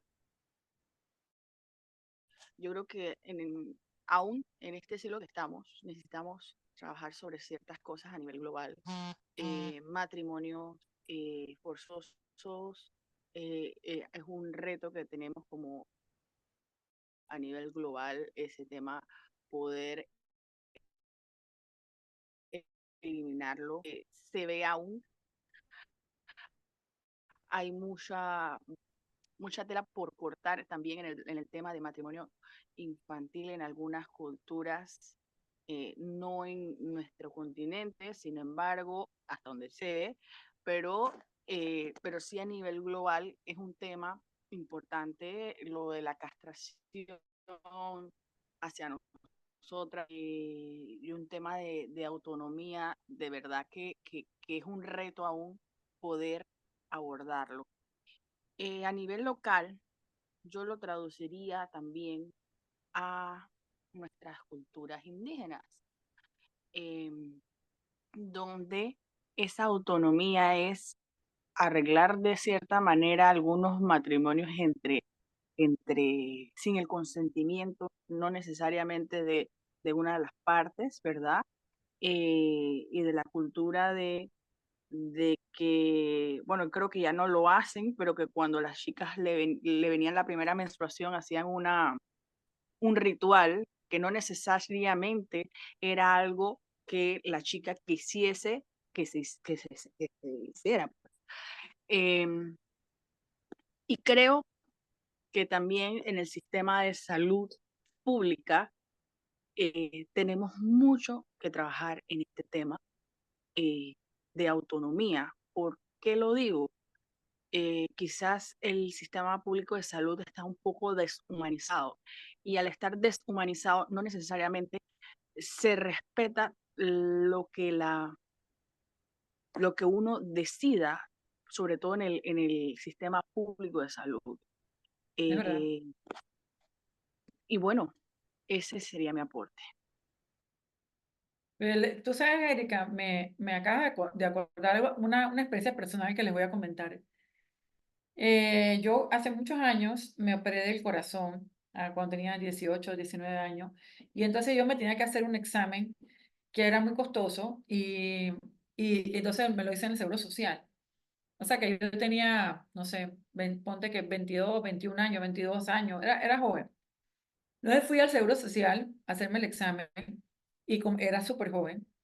Y entonces vino el doctor a hacerme el examen y de repente toda el cubículo donde yo estaba lleno de doctores mirándome. O sea, no, ese era un examen privado, personal, del corazón, y había como 4 doctores, todo el mundo opinando sobre mí.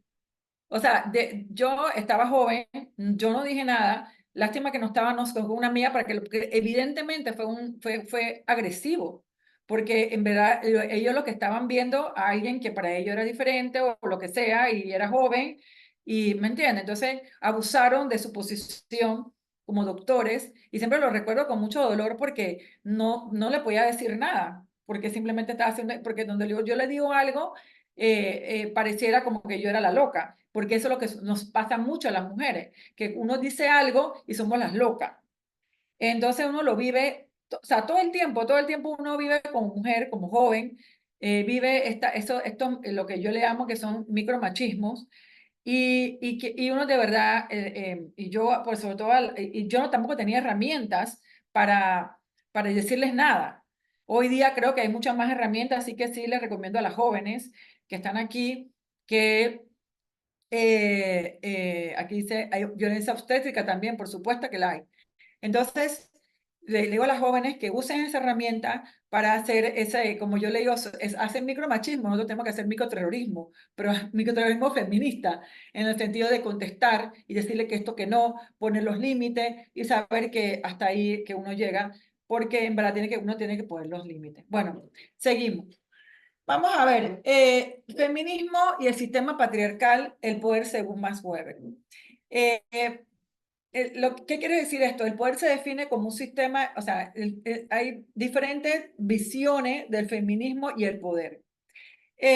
Primeramente, cuando, digamos, empieza el feminismo, los años, qué sé yo, la primera época del feminismo, el tema del poder no era tan, o sea, del poder hacia afuera, el poder de lo público, el poder de acceder al poder, y perdón la redundancia, sino era más bien un tema de liberación, que es lo que hablamos antes, el poder sobre mi cuerpo, el poder, el decir que yo puedo tener derechos sociales, pero no era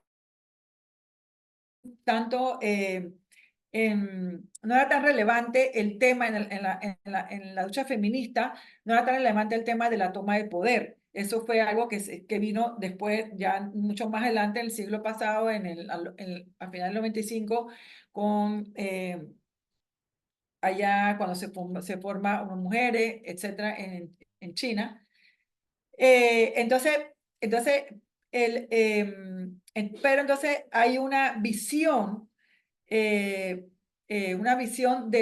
sistema que se llama sistema patriarcal, que no es que no exista, porque sí existe, pero es una visión masculina y fuerte de el poder como un sistema de dominación masculina que tiene como efecto el sometimiento de las mujeres.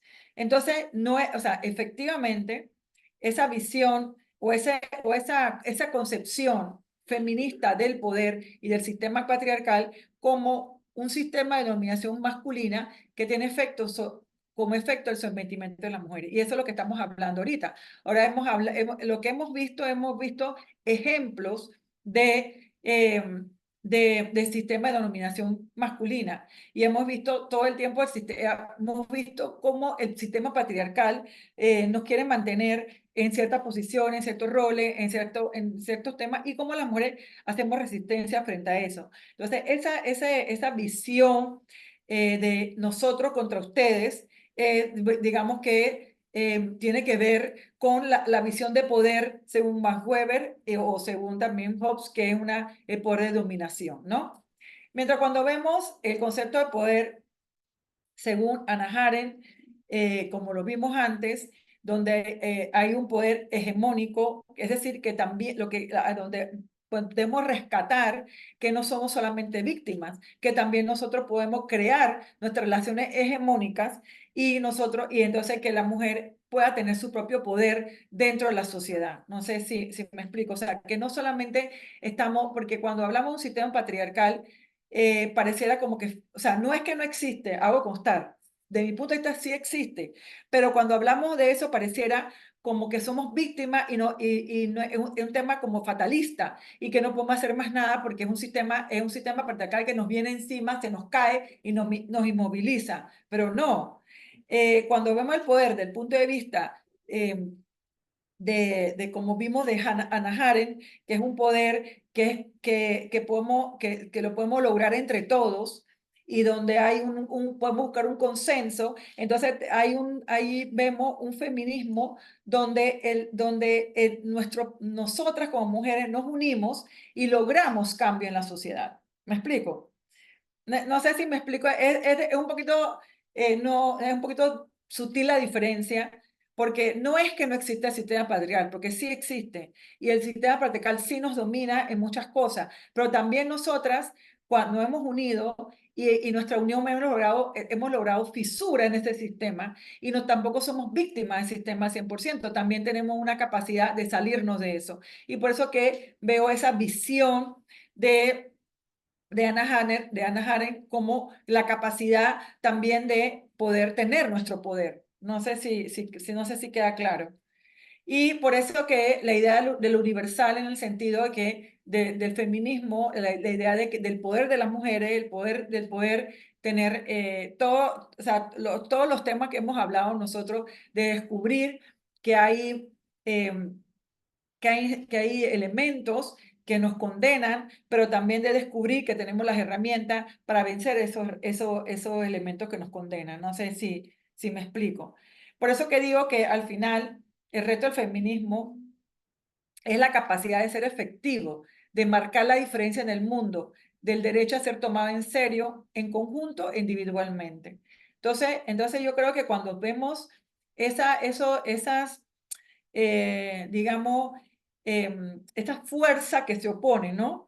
Yo no sé si me estoy explicando bien, pero vemos esta idea del sistema patriarcal, férreo, inamovible, que no nos quiere y que nos excluye, o sea, nos excluye nuestra identidad, versus una fórmula de ejercicio del poder donde también participamos y somos más, formamos parte también de esa sociedad y tenemos cabida en esa sociedad porque somos parte de todo y nuestras luchas tienen esa capacidad tenemos esa capacidad de poder tener una voz, ¿no?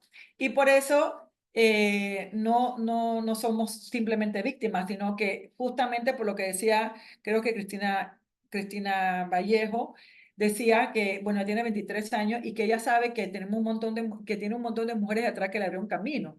O sea, que no es que llegamos aquí porque sí. Es decir, efectivamente un sistema patriarcal que le gustaría que quedáramos como antes, pero al mismo tiempo tenemos desde el siglo antepasado con las sufragistas que empezaron su movimiento para la búsqueda de igualdad. Así que esta tensión constante, esas dos fuerzas, es parte, digamos, de es parte importante de la lucha feminista. Entender que que el poder no es algo, bueno, eso lo vamos a ver después en las conclusiones, no es algo que no se mueve, inamovible, sino que al contrario, las mujeres tenemos esa fuerza para poder establecer nuestros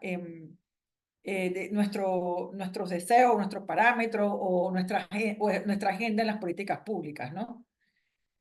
Vamos a ver. Hola, buenas tardes. Buenas tardes. Yo quería aportar algo en lo que usted está hablando, y es Ajá. que también se me viene esa palabra de comprender, ¿no? Porque es lo que cuando un hombre y una mujer somos esos seres pensantes que podemos pensar y pesar en una balanza lo que es bueno y lo que es malo. Entonces, ese poder analítico nos va a dar ese ideal para luchar contra algo bueno. En la ocasión de aquel que estaban juiciando, él no tuvo ningún análisis. Él simplemente iba tras una orden. Pero nosotras como mujeres, desde este movimiento feminismo, que yo creo que es feminismo y no es libertinaje, estamos en nuestra posición de comprender que somos mujeres y que podemos ejercer algún cargo político para influenciar en cualquier entorno que nos encontremos. Gracias. Excelente. Sí, es importante también un poquito, o sea, hay muchas formas que al menos lo hablamos. Me imagino que sí saben, hay diferentes tipos de expresión del feminismo. O sea, yo lo veo muy, o sea, yo lo veo muy básico. Cualquier persona que busca que piensa que o busca, su objetivo es la igualdad de derechos entre hombre y mujer, para mí es feminista. Punto. Todo lo demás son apellidos. Bueno, que si hay feminismo más extremo, feministas radicales, o sea, yo lo veo súper, o sea, porque si nos podemos poner apellido, nos vamos dividiendo. El objetivo es tener igualdad de derechos, igualdad de derechos. Eso yo lo veo muy simple, es importante. Gracias, Zuleika, por recordarme tener eso como base. Entonces vamos a ver entonces, ya finalizando, aspectos sobre el poder que pueden ser útiles para plantear algunos retos para la tradición feminista y su lucha de igualdad, y que es un elemento importante dentro de esta relación poder y género. El poder que es lo que es, digamos, más o menos lo anterior nos da estas conclusiones. El poder es inestable y está sujeto a continuas intenciones.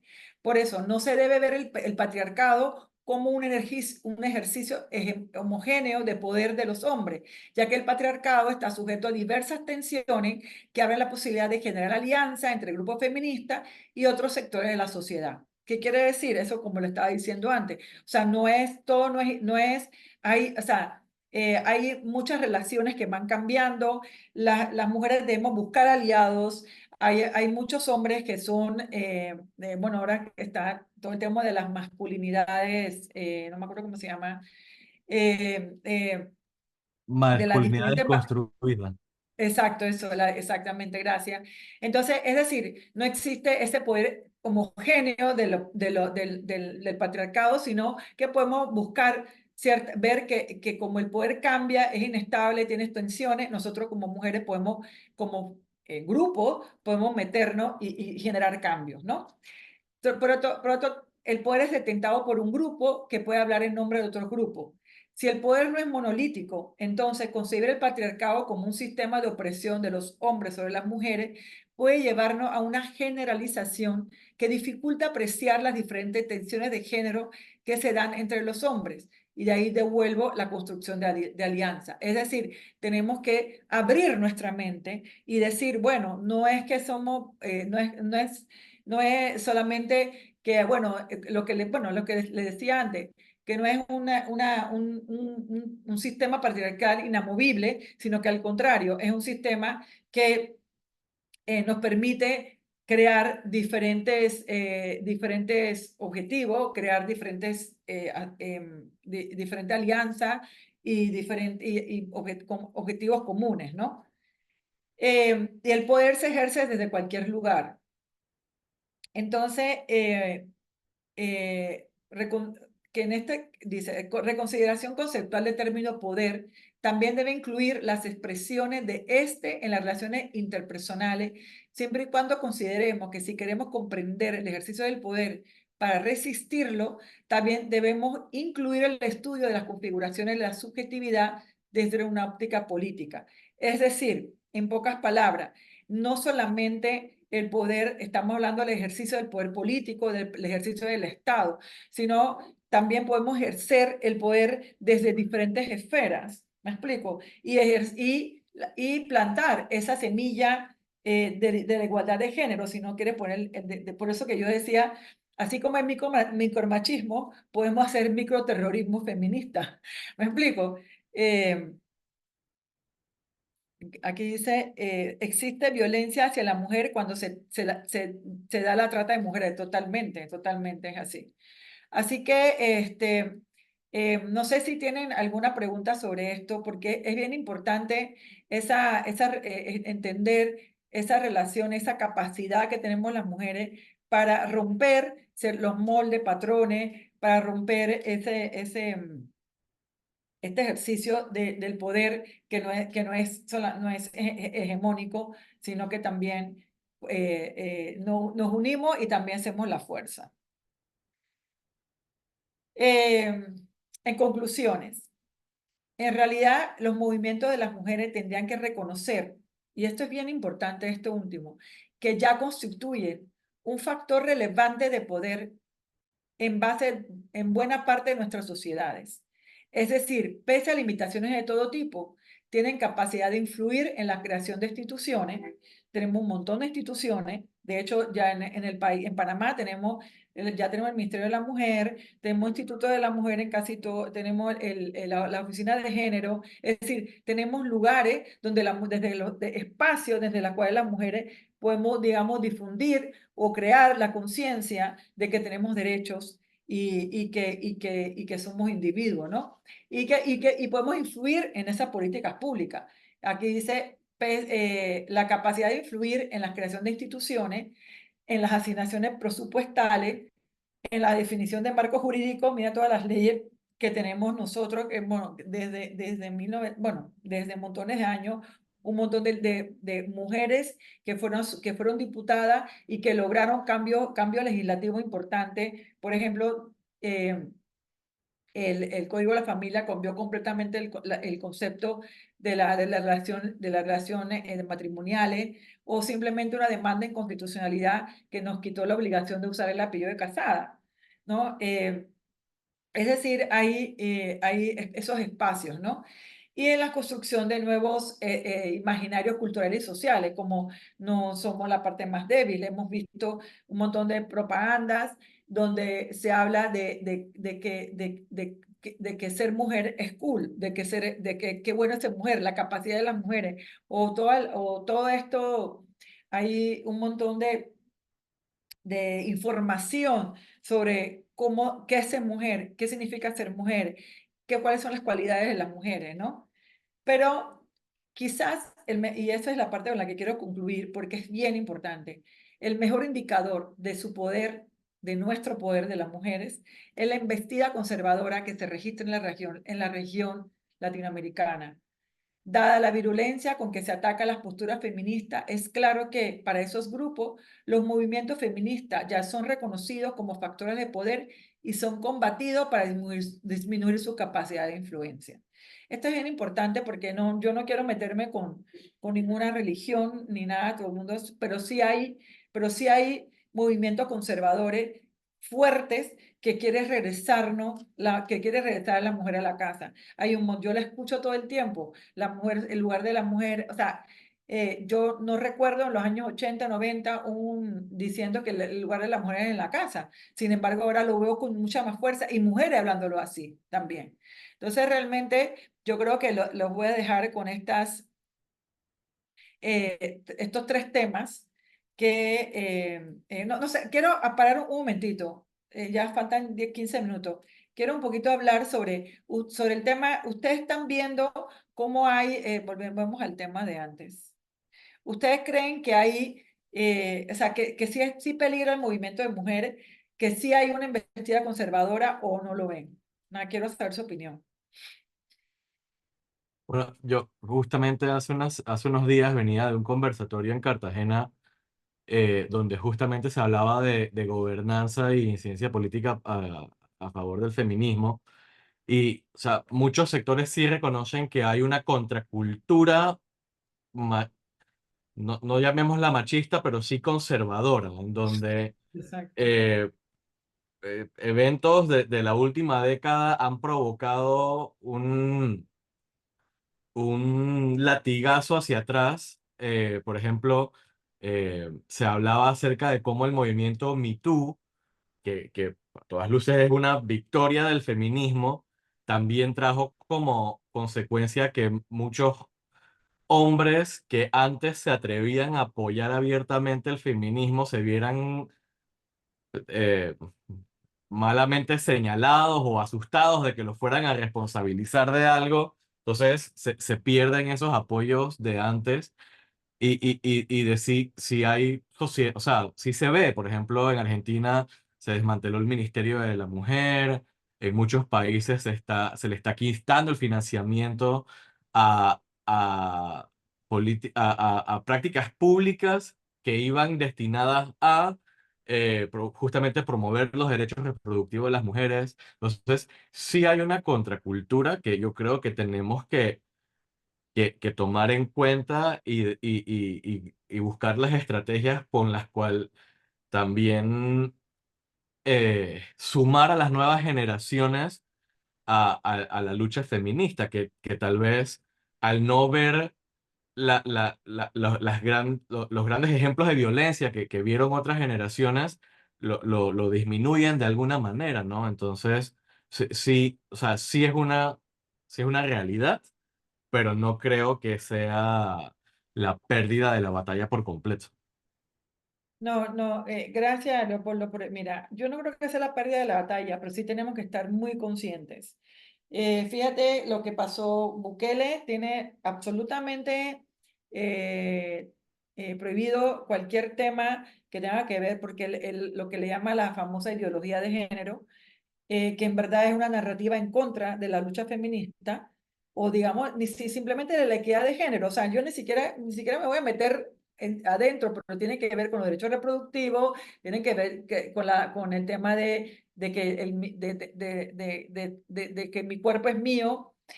Y entonces, definitivamente hay, bueno, hace poquito, no, antes de ayer, el domingo, el presidente de Costa Rica despidió a la ministra de Cultura, creo, porque fue a la marcha a favor de la comunidad LGBT. Entonces sí hay, no es que estamos, porque eso, yo siento que son minorías. Y que entonces nosotros, a pesar de que nosotros somos mayoría, 50% hombres, 50% mujeres, definitivamente cuando tú atacas a estas minorías también nos atacan a nosotros. Esa es mi visión. Carmen.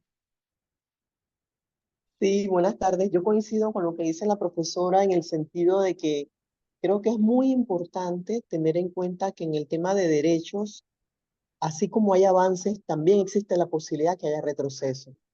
En ese sentido, la descripción que hace ella o la que se hace la profesora respecto a los ejemplos me parece muy atinados. O sea, no es decir, desde la década de los 60 e incluso anterior a las sufragistas y todos los procesos previos cuando fue el Día Internacional, el 8 de marzo, cuando se toma como la fecha icónica del Día Internacional de la Mujer, desde ese momento hasta esta época, no todo ha sido avance. Hay momentos en que hay retroceso. Entonces creo que este espacio es muy bueno como para reflexionar sobre ese tema y que lo tengamos siempre sobre la mesa.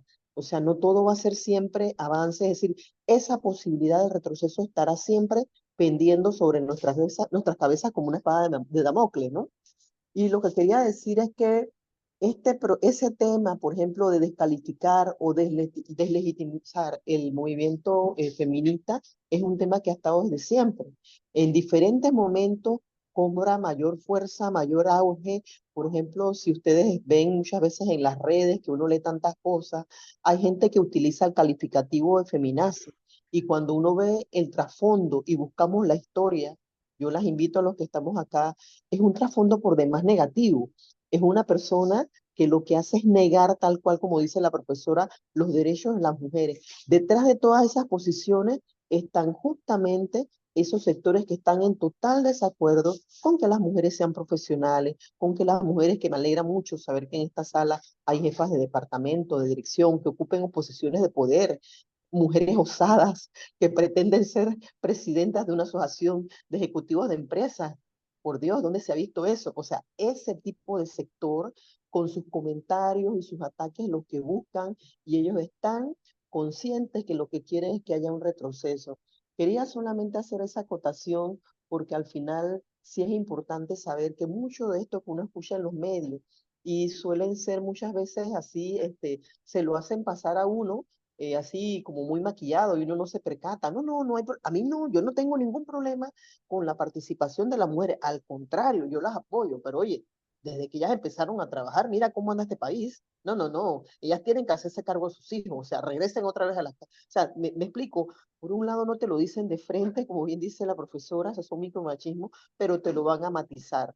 No, no, siempre que, generalmente que te dicen, mira, yo estoy a favor de los derechos de las mujeres, pero prestemos la atención a ese pero, porque lo que sí a continuación es el argumento de fondo. Entonces coincido en eso, que es un tema sobre el cual uno tiene que estar alerta, y yo me sentí tan solidaria y quisiera darle un abrazo a esa pequeña Julia que vivió ese momento tan terrible, porque eso viven muchas niñas y jóvenes en este país. Esto es realmente horrible. Es realmente horrible la manera en que son violentadas las mujeres en este país. Entonces, esto justamente es es un ejemplo de la expresión de que cómo se ve que el tema de los derechos de las mujeres no es un tema que estará muy presente. Por eso creo que sí, estos espacios son importantes para seguir profundizando, para seguir avanzando y para seguir analizando en el tema. Cambio. Muchas gracias, Carmen, que palabra más alentadora, y gracias por ese abrazo, que lo recibo con mucho cariño. Entonces, para ver para terminar la clase de hoy, para que tengamos como una política, o sea, no sé, como somos todas mujeres, estamos todas los que estamos aquí interesadas en el tema de género, ¿cómo podemos enfrentarnos a esta avalancha conservadora? Y, o sea, esto que, bueno, después les digo. El primero tiene que ver con la cohesión. En general, los grupos conservadores que se oponen al feminismo tienen gran capacidad de acción debido a un funcionamiento jerárquico que aparece sin fisura. Yo no sé si alguna vez ustedes han ido a la OEA, a la Asamblea General. De verdad, o sea, fui a Lima hace como 2, 3 años, no me acuerdo, y los grupos conservadores estaban súper organizados, tenían plata, argumentos, hablaban bonito, se veían lindos, o sea, tenían muchos recursos. Y entonces agarraban y lo hacían con mucha sutileza, agarraban nuestros argumentos para despedazarlos y realmente regresar a una posición, regresar a una posición completamente tradicional de la mujer. Por el tema de la familia, cuando en realidad lo que tenemos que contestar nosotros las mujeres, que cuando dicen dónde, en el hogar ya no hay nadie, bueno, tenemos que decir con responsabilidad. Lo que pasa es que los hombres son frescos, y con tu perdón, Leopoldo, pero lo que pasa es que, claro, si tú estás, durante la pandemia ha sido medido, los dos estaban en la casa, sin embargo, las mujeres hacían el doble de trabajo, del hombre. El hombre se quedaba más tiempo en su casa haciendo nada, ni siquiera sacaban la basura. Por decirte ejemplo, o sea, lo que te quiero decir es que, claro, eso requiere un esfuerzo de parte también del hombre de esa corresponsabilidad.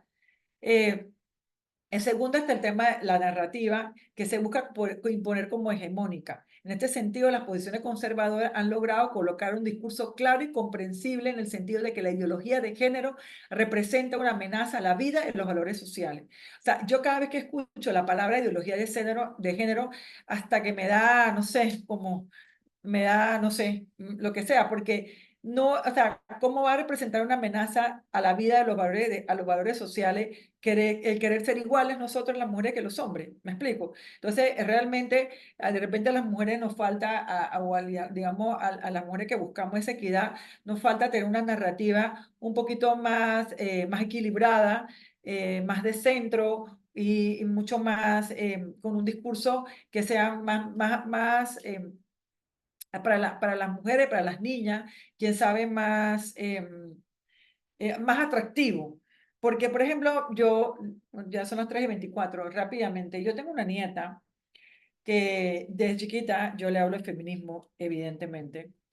Pero ella, cuando yo le hablaba del feminismo, por un lado, había un tema de que ella, por un lado, ella entendía muy bien el tema de queremos ser igual a los hombres. Pero al mismo tiempo, sí, como ella ama a su papá, que es mi hijo, ella sentía como que había una contradicción ahí, como que si tú eres feminista, entonces no puedes querer a tu papá. ¿Me entiendes? Entonces yo le decía, no, eso no tiene nada que ver.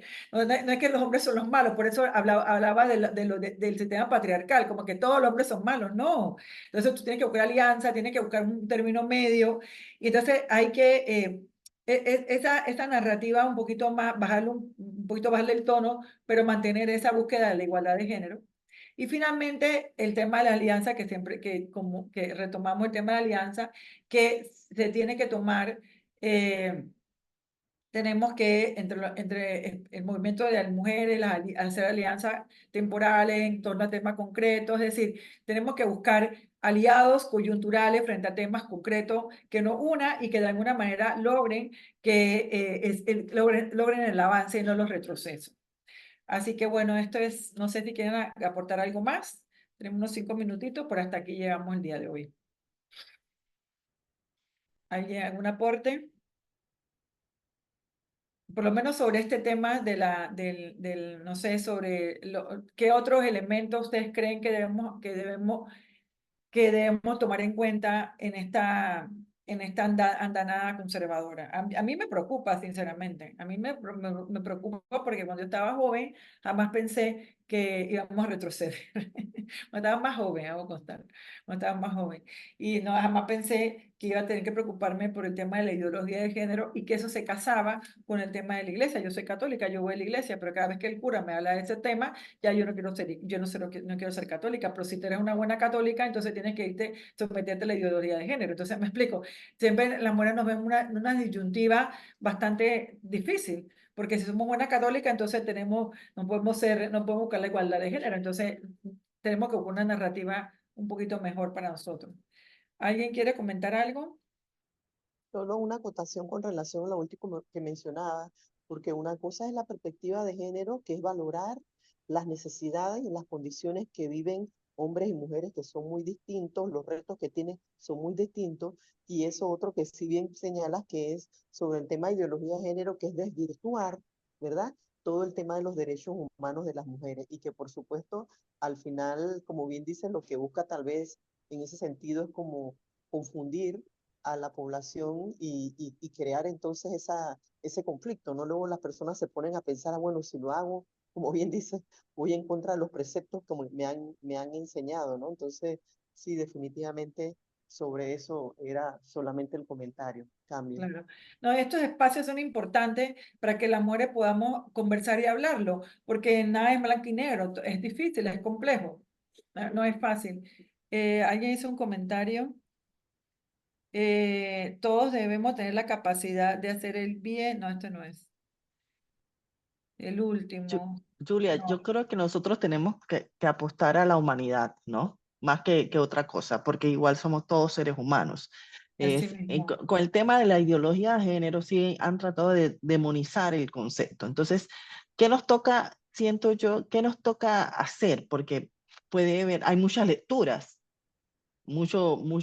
entonces ahí tendría uno que verificar temas de estudios. Y digo, para eso están los diálogos, para eso está el debatir. Claro. Entonces, sí nos correspondería también a nosotras estudiar más y combatir eso. Por ejemplo, muchas veces dicen, no, porque la Agenda 2030 con la ideología de género lo que quieren es destruir, Y el tema, obviamente, del aborto, que es un tema también, es controversial, son temas Sí, controversiales. es delicado, porque es delicado, es muy delicado. Y entonces, Lo que pasa es que es un tema más social que individual. Entonces la gente lo toma como individual y por supuesto yo también, individualmente yo también estoy en contra del aborto. O sea, individualmente. Pero cuando tú ves el impacto social y todo lo que significa, etcétera, etcétera, entonces tú dices, bueno, me explico. Entonces es un tema complejo como acabas de decir. Sí. Yo no sé, aquí tenemos más caballeros para que sepa. Ah, sí, ¿quién está? No solamente Leopoldo. ¿Y dónde está? ¿Está escondido? No lo veo. Algunos no vinieron bien. Mike, pero ya entraste tarde, Mike.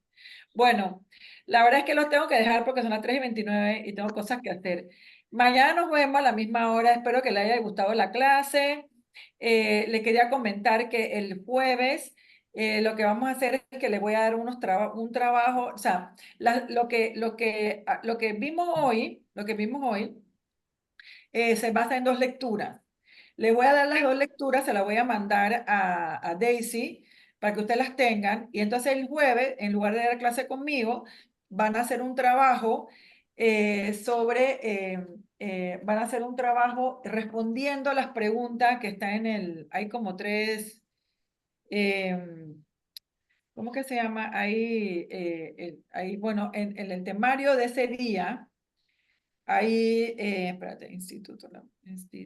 Entonces, es que porque me estaba explicando Daisy, que el tema es que obviamente la mayor parte de los que están aquí son funcionarios y el tiempo para hacer el trabajo es el tiempo del mismo diplomado. Entonces sería bueno, yo no sé si están cerca, si se conocen, no sé cómo se arman los grupos, no estoy clara bien cómo es. Están conformados, profesora. ¿Ah? Ya ellos están conformados. Ah, ok. Sí, ya ellos. Entonces la sesión 3 dice las mujeres y el poder, cómo llegan, cómo se sostienen, cómo lo viven. Entonces que con base a las lecturas que les voy a dar, que es justamente lo que hablamos hoy, nada más que es mucho más largo porque son 2 lecturas, bueno, mucho más complejas, que habla inclusive de otro actor, pero con base a eso, contestar eso, un trabajo y me lo entregan, porque así le tengo que le tengo que poner nota, ¿verdad? Tengo que ponerle nota, ¿verdad? Sí, puede evaluar el grupo. Ok, bueno, la cosa es que tienen que tener, entonces me tienen que mandar el trabajo el jueves y el lunes los conversamos y un poquito lo conversamos, lo que ustedes contestaron, lo conversamos. El martes. Perdón, el martes, disculpe. Y entonces hablamos de la clase, ¿ok? Para que sepa que entonces el jueves no nos vemos conmigo, pero les voy a mandar el texto y que ustedes entonces contesten las preguntas de la sesión 3. ¿Ok? Julia, para quedar clara, ¿cuándo tenemos que mandar el trabajo? El mismo jueves se lo mandan a Daisy, ¿no? Okay. ¿A dónde lo mandan? Se lo mandan a Daisy. Forma, ya ellos saben que tienen que subir igual, lo mismo que hicieron con el profesor Anastasio, jóvenes, lo vamos a hacer con la profesora Gilia. Lo suben a la plataforma. Julia. Ajá. Julia, oye, exacto. lo que te iba a decir es que exacto, el mismo jueves para ya el fin de semana yo leerlo y entonces el martes poder conversar rápidamente, porque si no, no podemos hablar la sesión 4. Entonces, hablar y conversar un poco entre todos sobre lo que ustedes plantearon y entonces, pero entregarlo, entonces serían, más o menos son como 7 grupos, habíamos dicho 7.4 grupos, 8 grupos pues, bueno, ustedes lo conforman, entonces tú te encargas de decir, ¿verdad? Sí. Así que bueno, nos vemos mañana con la autonomía como fundamento de la ciudadanía. ¿Quién sabe este tema un poquito más jurídico? Ok, hasta luego, buenas tardes, gracias.